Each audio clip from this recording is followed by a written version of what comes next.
Applique for beginners. So this is a really fun application of embroidery where you take different fabrics, throw on some thread to really make it pop, get some really cool results. And so this is for beginners. I'm a beginner. This was my first time doing applique and it's so simple. So I'm just gonna show you the steps really quickly, but then some other applications, some tips and tricks. You can use the timestamps if you wanna skip on around. Applique for beginners. So for applique, really where you start is the fabric. So you are applying different fabrics with the stitches. So there is still going to be an embroidered component, but you got to pick your fabric. And so many amazing fabrics out there. Obviously, you know, quilters, crafters, you know this. Plenty of places, no longer Joanne, but you can go to like Hobby Lobby, Walmart. You can find all kinds of different really cool prints. And just looking at fabric might inspire you for like, ooh, I could turn that into like a cool sweatshirt or a cool shirt, or obviously, you know, towels, bags, a lot of applique applications. But really what's great about applique is it's just so much faster because the fabric is the majority of it. You know, the satin stitch, the border, the outline, that's the pop. And you're probably gonna also add, you know, another little line. So, you know, obviously I went really basic on this first one, but we could also have, you know, 250 years, home of the brave, or whatever else you wanted to add to it. So we got our fabric. Well, what are the next steps? Let's jump on in. So first step, you want to add an adhesive to your fabric. So this is Heat and Bond Light. And so you're just going to use a heat press. You could use an iron as well. And you just apply it to the back side of your fabric and use the heat press. Once that's done, you're set. You have your pieces ready for applique. You just need to make sure you remove that white backer when you lay it on your garment. Otherwise, you can't use the heat press later. This is just to ensure there aren't bubbles with your fabric. All right, so now we're hooped up. We're gonna do a placement stitch. So once you lay your placement stitch down, you know where that first piece is gonna go. And then you take that fabric that has the heat and bond on the back and just kind of overlap it, and it's okay if it's bigger. And then you do a tack down stitch. So this is all, you know, set up in the design. Just make sure your machine is set for manual, not automatic. So each time there's a pause or there's an applique button on some of the machines. Okay, so here we're just trimming everything up to that tack down line. So not only did it get the fabric in place, but it gave me a reference point to cut. And just using these special scissors, it's really simple actually to cut everything. Just long strokes make it a lot cleaner. And then after you've cut it, after you've trimmed it, you're gonna do the satin stitch.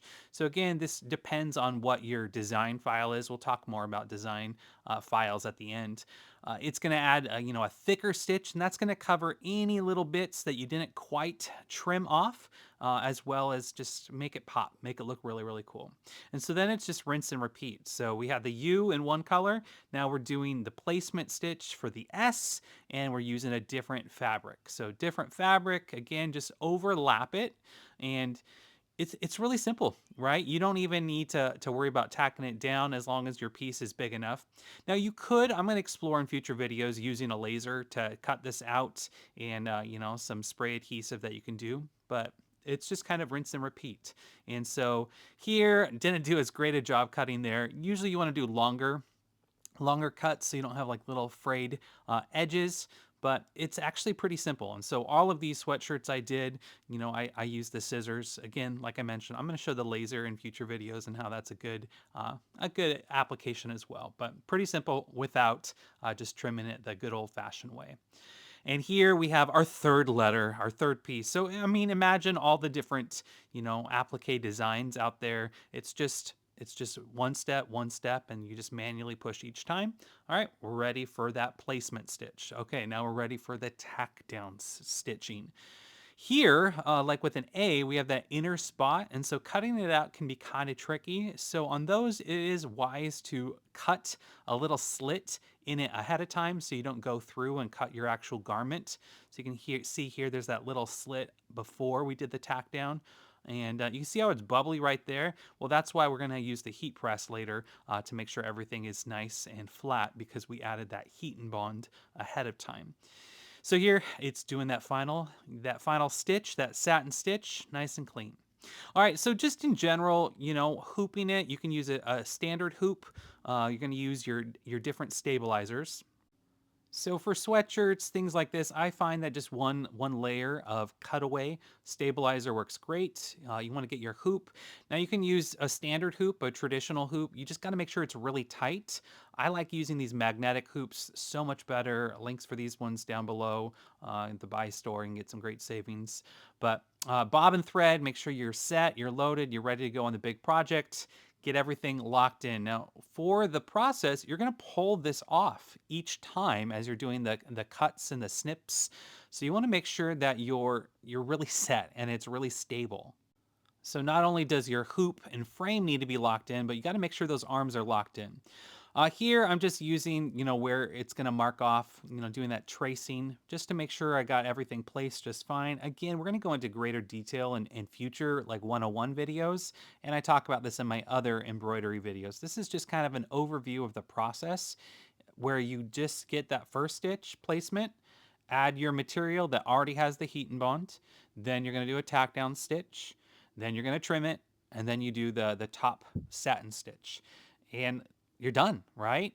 And now final step is that heat press. And so just having a protective cover, Teflon, or you know, some kind of sheet, parchment paper works fine. And just whatever the directions are for your heat and bond. And then that it's not going to be wrinkly. It's not going to puff up. And so now you have a sweatshirt where it just pops. It just looks so good. Now, of course, you could certainly add some more embroidered text underneath, but this is just a quick overview. Here's some other tips.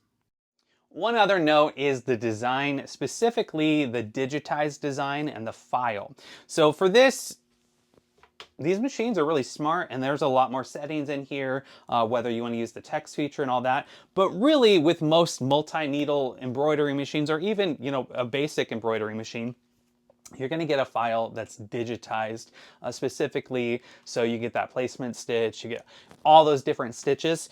And so you can use, you know, Etsy to find some cool designs, or this one found on Creative Fabrica. That's an amazing website with all kinds of files. It's the subscription, so you get unlimited downloads for everything, and they've really expanded their embroidery and applique files in there. So you can check that out. Got a link down below for a free 10 files and all that good stuff.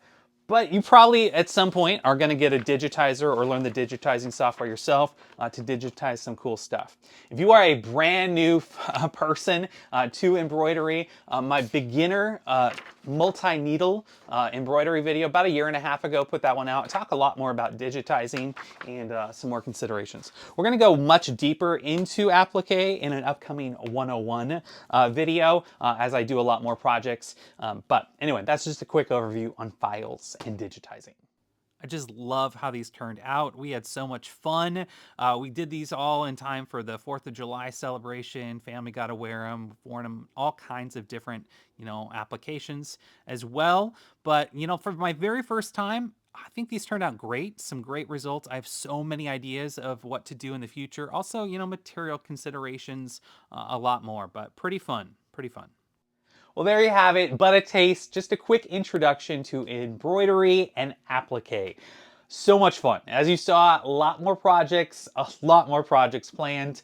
We got a lot more to explore with this new machine. So, you know, I've had this mirror, the BAi mirror, for over 1 year. I've done all kinds of projects, but the Vision, new to me. This thing is a beast. We're gonna really explore a lot more what this can do.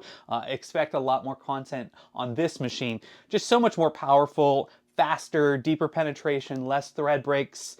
The thing is amazing, but we'll jump into it. If you're interested in these machines, you can use this QR code or the link down below. It is our affiliate link, so if you end up making a purchase, we do get a small commission. It's how I'm able to support my family making these videos, but at least use that link just to kind of learn about this machine, about these machines, as well as BAi has really explored a lot new you know, materials. And so all kinds of new materials you can check out at their store. Just go ahead and take a look over there.